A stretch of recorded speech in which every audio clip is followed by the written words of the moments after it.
Rajim. Bismillah ar-Rahman ar-Rahim. Assalamu alaikum, dear viewers, and welcome to Women's View on Ahlulbayt TV, a show discussing Islam through the voice of women. Now, before the break, we were discussing and analysing the sermon of Sayedda Zainab alayhi salam. So it's a very interesting discussion, and we discussed a lot of things before the break. Inshallah, we'll continue the discussion now.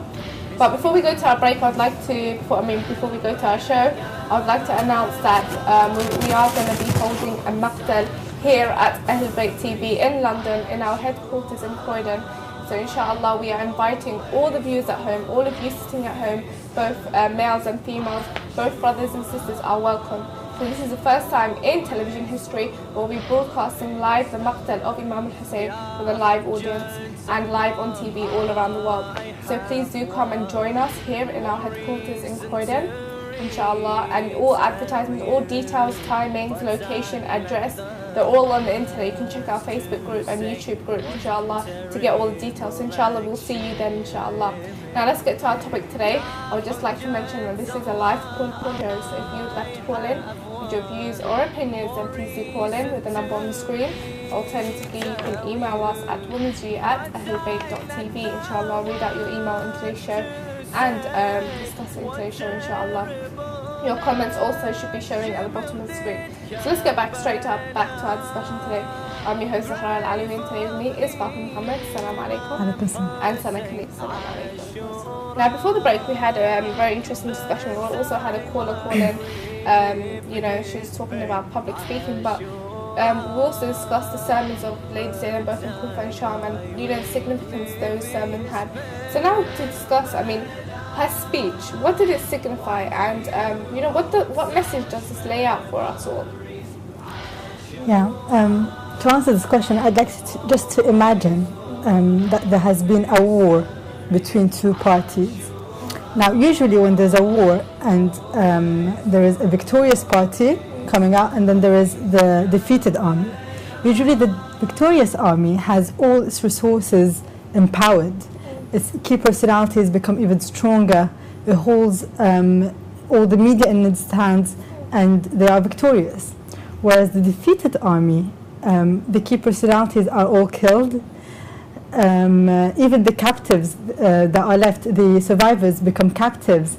And I'm sure Sunna Kaleem would agree with me, since she's done psychology, that these captives' state of mind would be so destroyed and shattered. They would not be able to think straight, let alone speak to someone in a logical manner.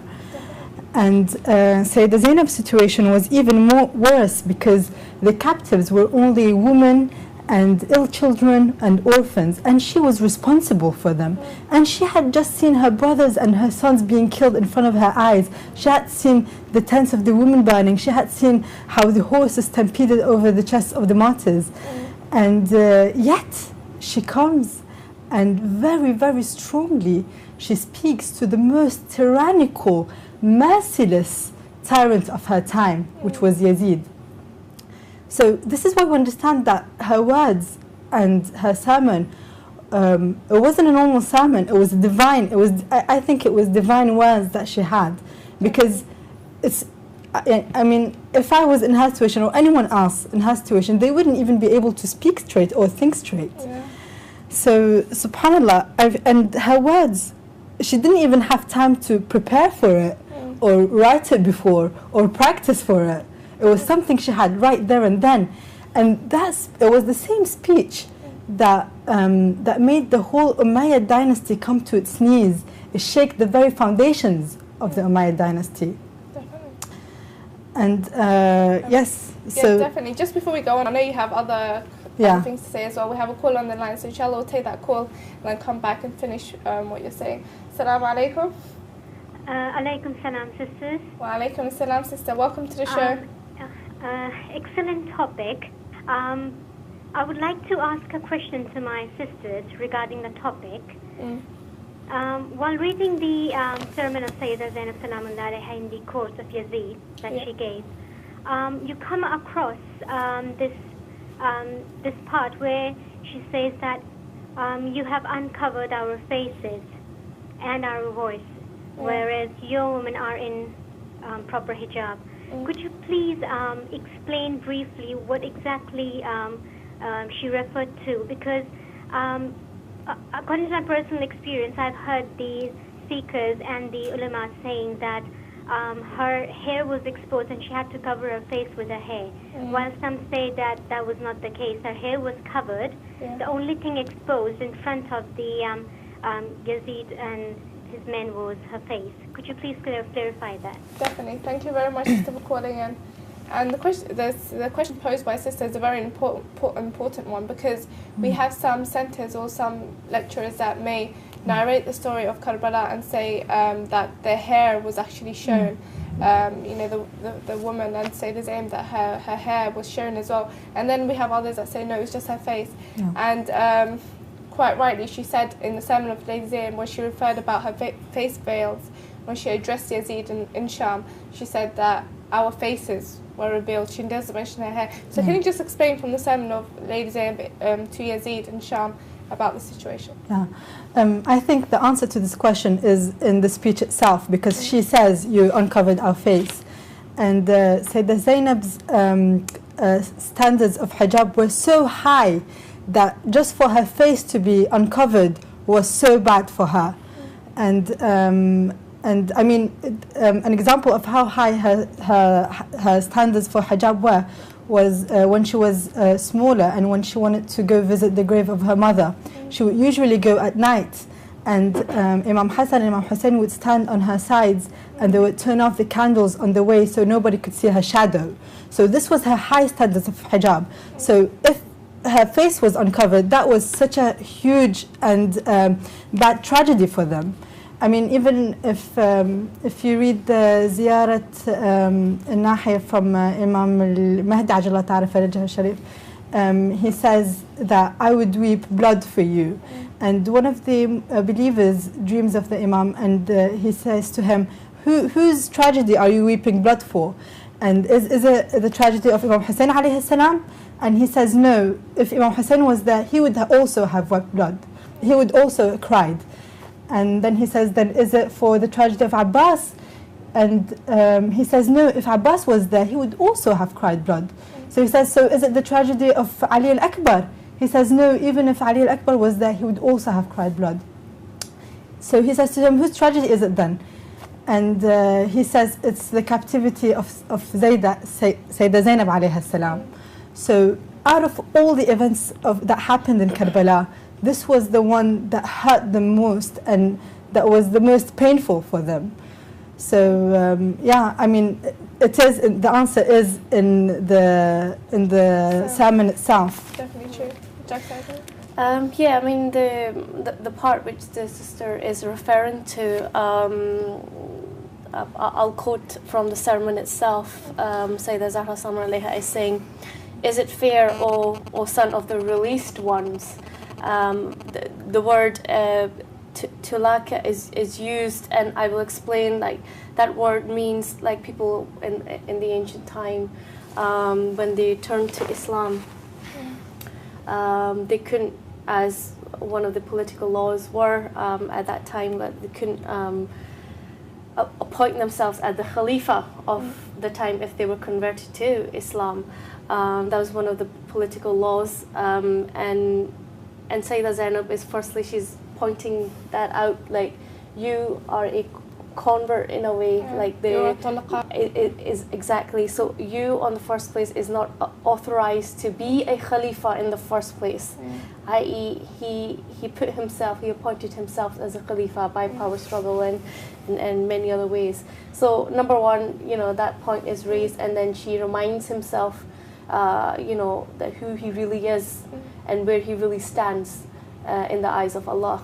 And then she continues on saying that you keep your ladies and bond maidens in their chambers under protection, and at the same time you drive the daughters of the Messenger of Allah as captives with their veils removed and faces exposed, taken by their enemies from one land to another, being viewed by those at watering places as well as those men who at your forts and viewing other places, the non-mahrams, with their faces exposed to look for everyone to look at, near or distant, lowly or honorable, having none of their men with them or any of their protectors, i.e. they don't have any mahrams with them. So this particular few verses explain, there is a bit of, I personally, I can't even imagine Sayedda Zainab Salam without, I don't want to imagine her without a veil. It just hurts too much. But those tyrants were so loathsome that they would have gone to the length of doing that just because they wanted to loot everything. What it is, I mean, I can't really say yes or no because only Allah knows what happened at that point. But there's half of the traditions are saying that it was just because in the Arabia times there were many veils that covered them. Definitely. So it was the first veil perhaps that's been taken off, forced off by them. And some narrations say it was, like the sister said, that they covered themselves with their hair, or it was just their faces that were exposed, i.e. the first veil that's been exposed. But that's not the point, whether the hair was showing or not showing. The point is the veils were forcibly removed. The hijab was removed by force. And that is the point that we should accentuate and emphasize on, that the hijab was removed by the Yazid and his army forcefully by the Ahlulbayt alayhi salam, the most pure and honorable and chaste women in Islam. And this is the way they treated the sister of the leaders of Jannah. Definitely and true. then they expect to enter Jannah. Definitely true. I mean, we have other callers on the line, but just before we go to the callers, just to in regards to the sister's question, I mean, like you said, in her sermon, it proves that it was just the face veilings. I mean, if you read in our history books as well, you see that it was just the face veilings, and she mentions it beautifully in her sermon when she addresses Yazid, Amin al-Adli ibn al-Talaqa, and then she goes on to say, وَسَوْقُكَ بَنَاتِ رَسُولِ اللَّهِ سَبَايَا قد هتكت ستورهن وأبديت وجوههن وسحرت أصواتهن. She says the face veilings and their cries, their voices. So nowhere in the sermon does she mention that their hair was shown. She says that she revealed our faces and our voices, and voices in terms of when the women were crying out, their voice were revealed in the sense of their cries. So you see in her sermon, like the sisters already mentioned, that it was just her face veilings and just the sense of forcefully removing a veil from a woman. I mean, let's say that we walk in the streets and we're wearing our jacket or our abaya, just forget our hijab. I mean, if someone forcefully pulls off our abaya or our jackets, imagine how we will feel. Okay, even if our hair is not shown, I mean, the sense of forcefully removing a garment from a woman is a tragedy within itself. And imagine the granddaughter of the Holy Prophet and how she was forcefully, these garments were taken off. I mean, we can carry on and discuss this issue, but we have callers on the line, inshallah. We'll discuss some of these issues later on about her hijab in today's show. Assalamu alaikum. Alaikum salam. Wa alaikum salam, sister. In regards to what the sisters were saying, if you could clarify us, was it, when the hijabs were pulled off the women, was it totally like everything was uncovered and their hair and everything was showing, or was it just the front part of the face, which was their face? Were they covered to an extent where when their hijab was pulled off, it was just their face revealed, or would you say that the hair and other parts of the body were all showing? Definitely If you could clarify that for me, please. Definitely true. Thank you very much for calling in. Thank you. I mean, we addressed some of these issues in our previous caller as well. I don't know if you would like to add on, but yeah, I'd like to say one more thing. The fact that when we say hijab, it doesn't only mean the veil and the physical hijab, but also the fact, she mentions the fact that they take them from place to place as a disgrace. This in itself was a compromise for their hijab, for people just to watch them going as captives from place to place. And also, I think, because of the high standards that Sayedda Zainab had for her hijab, if her hair was showing or anything else, she would have mentioned it, she would have defended it as well. But she doesn't do that here. She only mentions her face. So I think it's quite clear. So I don't know why all these... there's a lot of misconceptions because people have narrated this. I mean, within Majalis that her hair was showing. It's a total misconception. And I've done research on this, and other people have as well, other scholars and lecturers. And for the audience at home, I know many people may have this question regarding the captives, the female captives, what was revealed. But as we mentioned, and we quoted from the sermon of Lady Zainab, that their hair was not shown. It was their veils and their outer garments. As in, Sayedda Zainab is narrated, even Fatimah Zahra, it's narrated that they used to wear 6 layers of garments. I think it was around 7 layers of material over and over again. So nothing was shown, like their bodies and their body shape, absolutely everything was hidden. So in a sense, their outer garments were revealed to reveal their faces, and so their hair was still shown, their bodies were not revealed, their hair wasn't revealed, it was their faces, and in a sense, their outer garment was ripped off. So that's, I don't know if you would like to add anything on. Yeah. We have callers on the line as well. So it's okay, you can take the call. Okay, inshallah, we'll take our next call, inshallah. Assalamu alaikum. Alaikum salam. Okay, I'm calling from Nairobi, Kenya. This is Bibi Zainab's analyzing of the sermons of Bibi Zainab. But I just want to ask about one question about Bibi Zainab and the captives. For how long was they kept in Damascus? Is it 1 year, 2 years, or was it only a couple of weeks? Or how was it? If you can please put light on it. Okay. Thank you very much, brother, for calling in. Thank you very much. Talking about how long were they kept as captivity in Damascus? Yeah, it wasn't that long of 1 year to 2 years, because they went back to Karbala for on the 40th day after the events of Karbala. And the way it happened was because her sermon caused so much revolt in Sham that Yazid wanted to get rid of Sayedda Zainab as soon as possible, because she was causing so much instability in the city. And so he freed her as soon as possible, and that's why they go. It wasn't kept that long. They go, yeah. I don't know if you'd like to add anything. Yeah, I mean, like the sister has mentioned, a lot of people were questioning his power as well, and the powerful sermon that was delivered by Sayedda Zainab Salamun Alayha, it was shaking the foundations of his government, because people were thinking twice, like, what exactly is he doing? And who did he go and have a battle with and fighting against the people of Allah and the holy progeny of the Prophet ﷺ himself. So, you know, even if you take the example in today's term, if somebody like that, a political leader is taking some captives who are on the right, you know, just side, I'm sure he wouldn't like to, you know, keep them too long, or even if he does, he'd like to, you know, make them not really exposed so that people stay hush-hush about it. Definitely. But obviously, you know, it was an uproar at that time, and he didn't keep them it wasn't years at all, but it was just a couple of weeks. Definitely. I mean, we have narrations that Sayedda Zainab returned back to Karbala on Arba'in. So she wasn't kept for too long. The reason for why she wasn't kept is because she was shaking the foundation of Yazid's and the whole dynasty. But like you said, she did return back to Karbala on Arba'in, and obviously, so they weren't kept for that long. I know there's so much to discuss. I mean, we want to discuss issues. The special guest is actually on the line. So inshallah, if we take that call and then we return back, and maybe today we won't have time to show the VTs or the diary journal, because there's so much more to discuss, and we want to give our guests the opportunity to share their knowledge as well. So inshallah, let me speak to our special guest on the phone. We have a special guest all the way from Birmingham calling. So salam alaikum.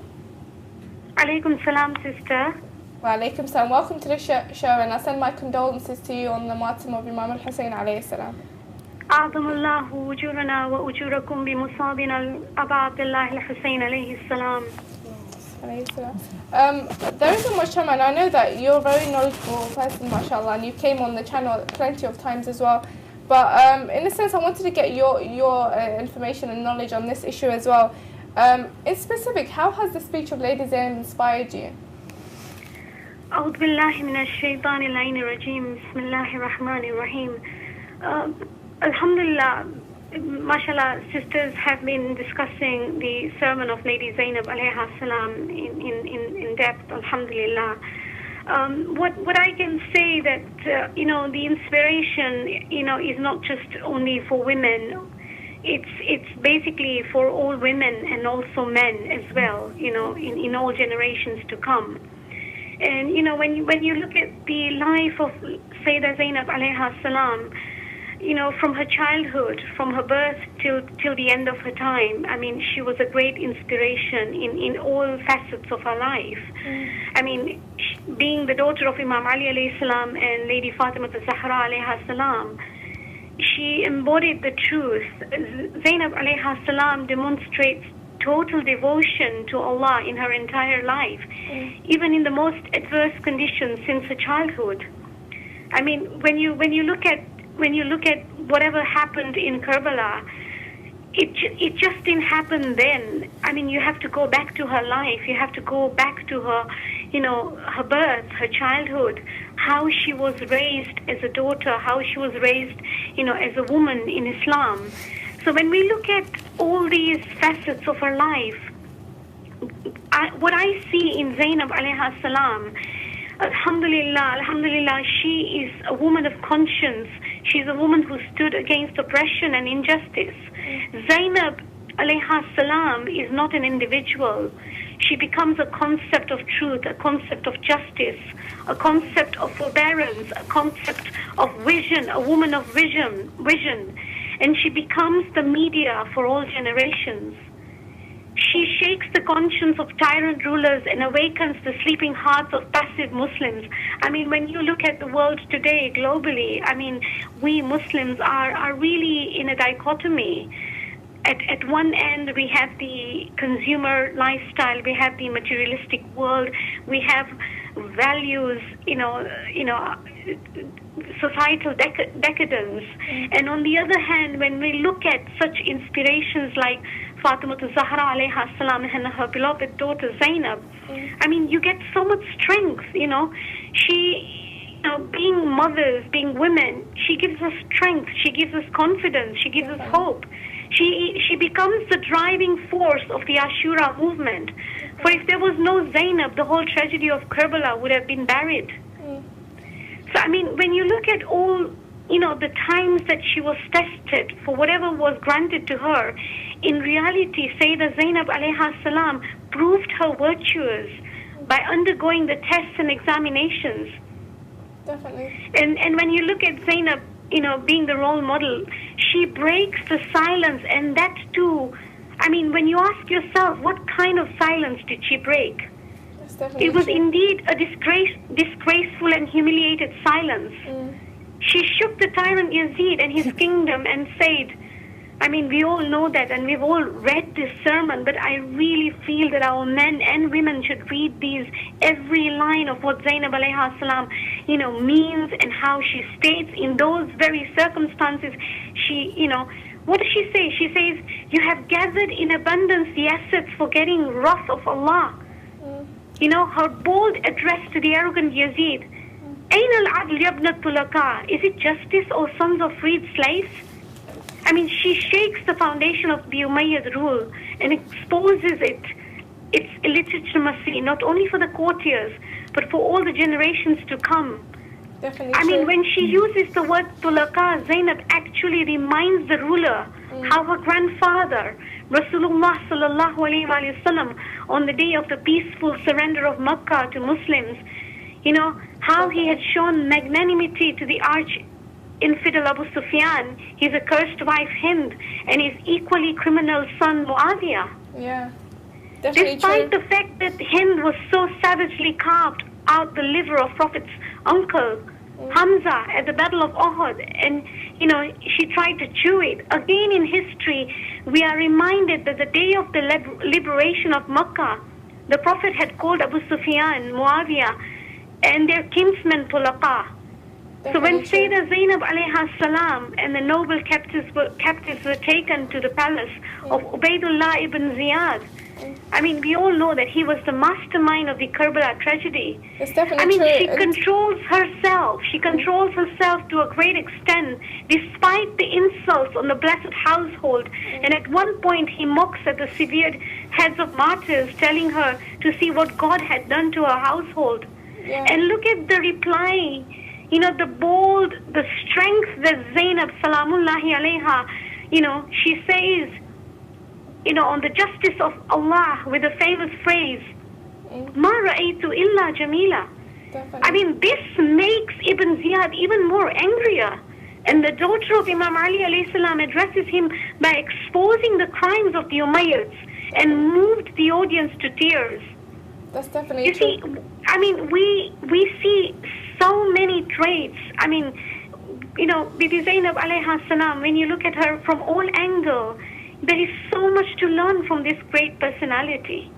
That's definitely true. I mean, there's so much more questions I would like to ask you, but unfortunately we have to pop off for a quick break right now. But I think you've explained it beautifully, the power and the inspiration behind her speech. So, do you have any last words to our audience? Sorry, can you please repeat? I can't hear you. Sorry, I said, do you have any last words or views or comments to our audience? I just feel that our Muslim women should really, look at her at a very, very positive level. Not just, keep her or think of her as a person, a woman who was really, in a lot of agony. I mean, of course, that is part of the whole tragedy. I mean, that is why we are all commemorating the revolution of Karbala and the tragedy of Ashura. But at the same time, I think she gives us a lot of hope. She gives us a lot of, inspiration that through her modesty, through her chastity, through her worship, that would, alhamdulillah, take us become more embodiments of the Holy Quran. We need to be more pragmatic in our ways in disseminating the Islamic values and disseminating ilm, and ma'rifah. Definitely true, sister, inshallah. Thank you very much for joining us today. It's been a pleasure to speak to you, inshallah. Inshallah, we have you on the show in the future as well. Thank you very much. Thank you very much. Assalamu alaikum. Alaikum salam. I mean, we'd love to have had the sister on for longer, but unfortunately, due to lack of time, I think we're really running out of time. We have so much more to discuss here as well. So inshallah, we have to go for a quick break, so we'll be back after the break. For the audience at home, we are welcoming calls and emails after the break, inshallah. So please do join us in a few minutes, where we'll be discussing more about the analysis of the sermon of Lady Zainab. Join us in a few minutes. So, wassalamu alaikum.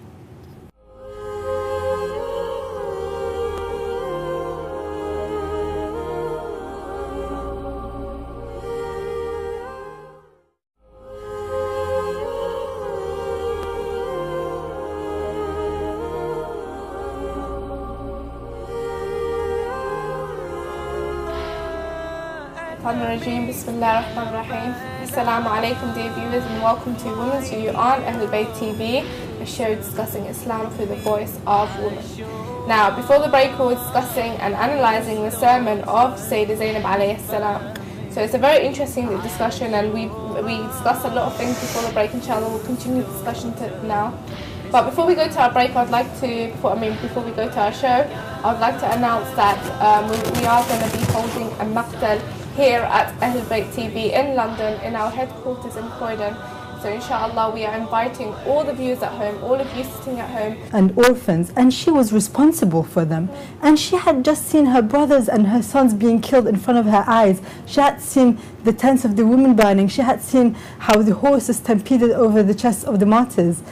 And yet, she comes and very, very strongly, she speaks to the most tyrannical, merciless tyrant of her time, which was Yazid.